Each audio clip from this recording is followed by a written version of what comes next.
So welcome back to the channel, and this is the third lecture on the introductory course on modular forms. And this going to be a very short video because we are ending the chapter. And in the next video, I will try to explain a topic from this subject only, but not a part of this playlist. It is kind of a look after, or if you have enough time, then you can look into it. It's just like an interesting topic on the modular group SL to Z. And after that video, I will continue the series in this lecture series, and we'll start the new chapter, the upper half plane, from the book, as we are following the problems in the theory of modular forms by Professor Murthy, Devar, and Graves. Sorry. So yeah. So we are going to state a few definitions. So what is a congruence subgroup? So I will show the definition.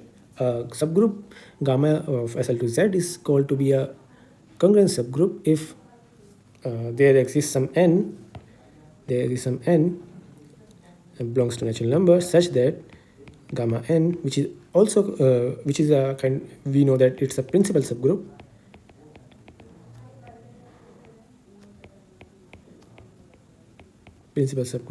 And the relation is that there exists some n from natural numbers such that gamma n is contained in the gamma. Then this subgroup of SL to Z is said to be a congruence subgroup. And we saw earlier that the index of principal subgroup was finite, and it was actually given in terms of a product which runs over some, it was like kind of like this. I mean, if I remember correctly, maybe not, but it was finite, and it depends on the primes, which actually divides n. Now it's not very difficult to see that the index of this congruence subgroup is also finite, because it's actually following the chain of something like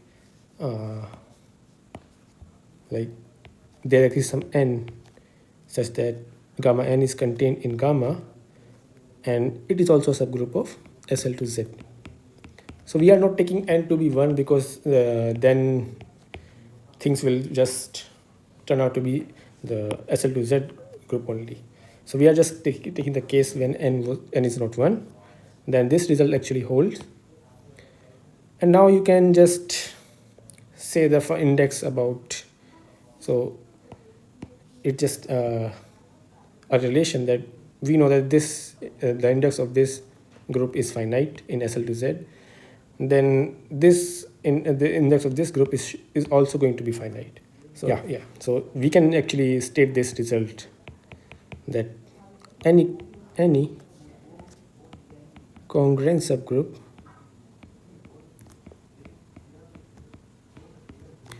is of finite index. So of a finite index. Yeah. Obviously in SL to Z we are talking about. Now the question arises that does the converse hold? What about the converse?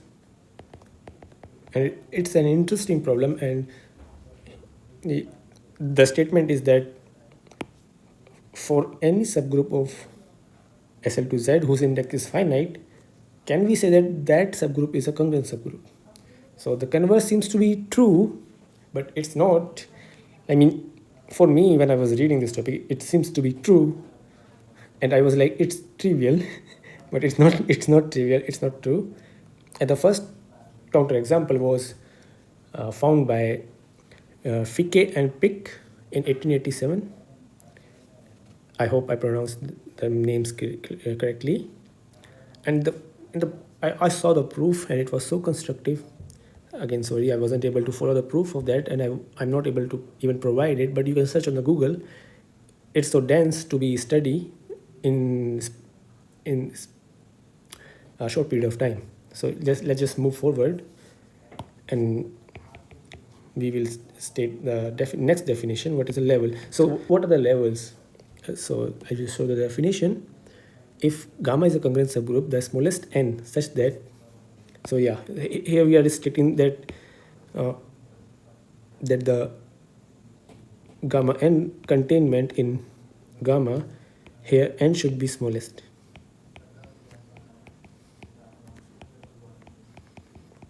Yeah. Then this n is going to be termed as level of that congruence subgroup. Yeah. And we are just going to later we just even define the examples in, you can say, for different n, for n 2 3 4, I mean for even for n to be a prime. So we will see all these in the upcoming videos, but I try to avoid right now, just moving forward. So the converse part is actually true for considering the fact that n should be greater than or equal to 3. So then every subgroup of finite index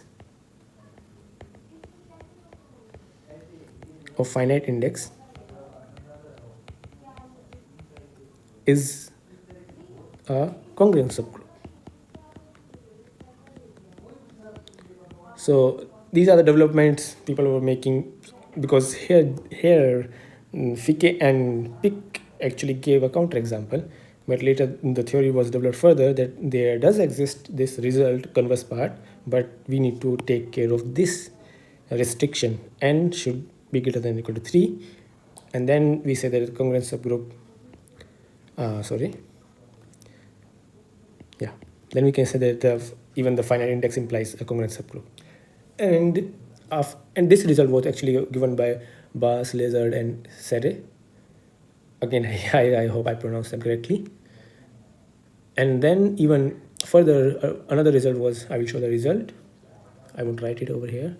So there is another extension of the result, which says that for n greater than or equal to 3, let K be an algebraic number field.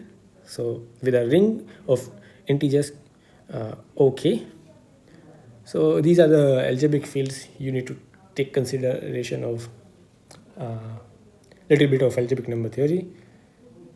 Even you can say the ring or field theory is sufficient to actually construct this OK, and all subgroups of the of finite index in SL2 OK are congruent subgroup if and only if K has at least one real embedding.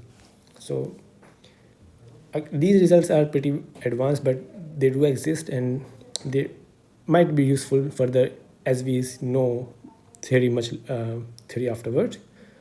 Even I am not able to connect this part up till now.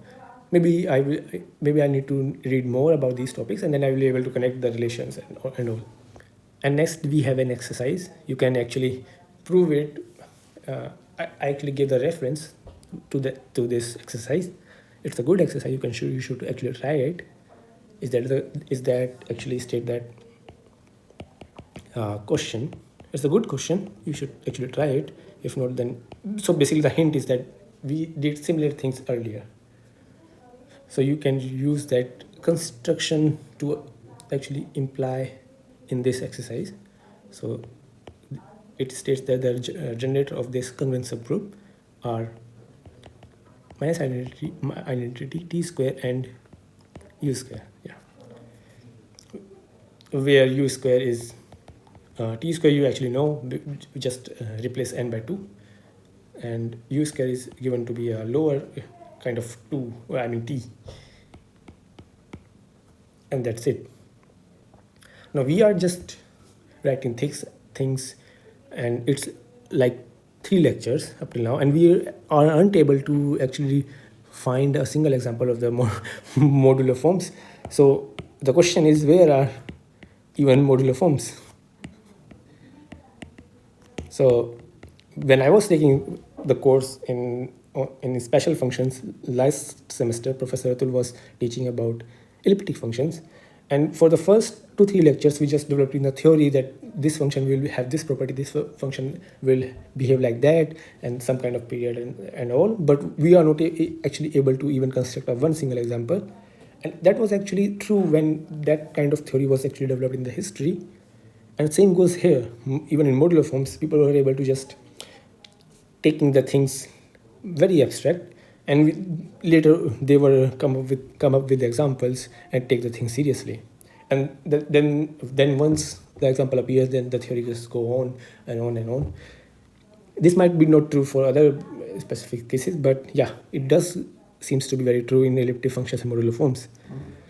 So why do actually we even care about congruent subgroups? So yeah, why do we even care about about gamma n and other things? Yeah, why? So because I know the spoilers, I will just tell you just right now. So just now I defined the levels, right? So these kind of functions holding some relation, kind of periodic in some sense, actually behave very nicely if we take different kind of levels. I mean, if you take the full modular group SL to Z, yeah, it's good to study the function. But if you take its coset representatives, just dividing the full modular group SL to Z in some kind of coset representatives, so these representatives come from different kind of levels, or you can say different kind of subgroups of the full modular group, and then things are useful in some way, finding some properties, holding, solving some problems. So these things were actually not come up like all of a sudden, right? It was developed over the years.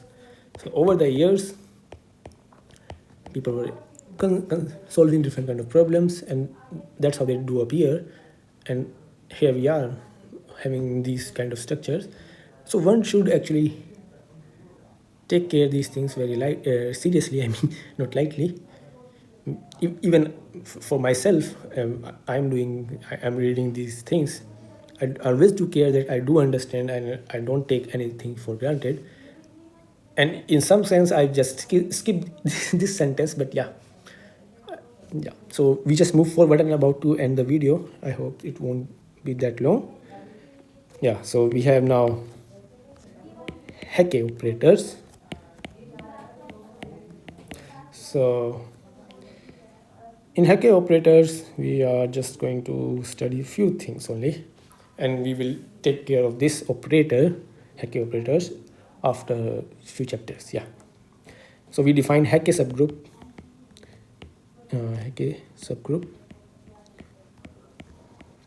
Subgroups to be denoted by gamma naught n, and defined as follows on the screen. And it's very clear that expanding the definition of, so yeah, so this result actually holds, and you should easily see that why it's true. Just expand the definition for this gamma n and for this gamma naught n. It's just the definition, you can say, nothing much. In the next result, there is again a surjective homomorphism from gamma naught n to Z mod n Z, and this time it's a multiplicative group. And how the homomorphism is, this homomorphism is surjective. You can see the why it's surjective, just following the previous proofs, nothing much over here. And CD, yeah, is actually going to map to D mod n, yeah.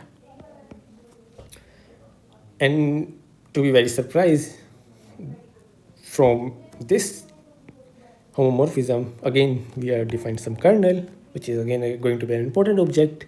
So say that this homomorphism phi, then kernel of phi is again a different kind of congruent subgroup, you can say, or a subgroup of, not a congruent subgroup, but a subgroup of SL to Z, which states to be like this. Yeah, gamma 1n. So the definition is over the screen, and the result I'm going to state next is kind of a little bit uncertain. Okay. Uncertain, yeah. I mean, I made this result on my own, nothing to be very big, just observing things. Maybe I'm wrong. I'm just new to this subject, and I'm trying to observe things. So I think that this result actually holds if n is not equal to 1. I mean, yeah, gamma naught n is a subgroup SL to Z when n not equal to 1. So this normal condition, I'm not sure about this, but it seems to be very true because the kernel is some kind of relation for some n. It should hold, but one need to actually take care about this fact. Yeah, it might be not true because the subgroup can be different, but yeah, it can be true. I think it's true. You can check and see, I mean, maybe you can comment if you know about this result. And these are the following exercises from the book. You can try it on your own. Yeah, that's all. So see you in the next video. So next video is going to be about the just a preview about the upcoming video. Is going to be a study on the deep study on the structure of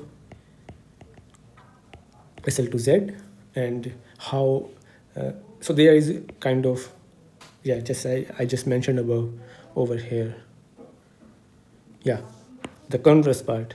So there is a very beautiful result I just mentioned. I mean, I will mention in the video, but if you are interested, then you can watch it later on. And after that I will start the next chapter, the upper half plane. Yeah, that's it. Thank you.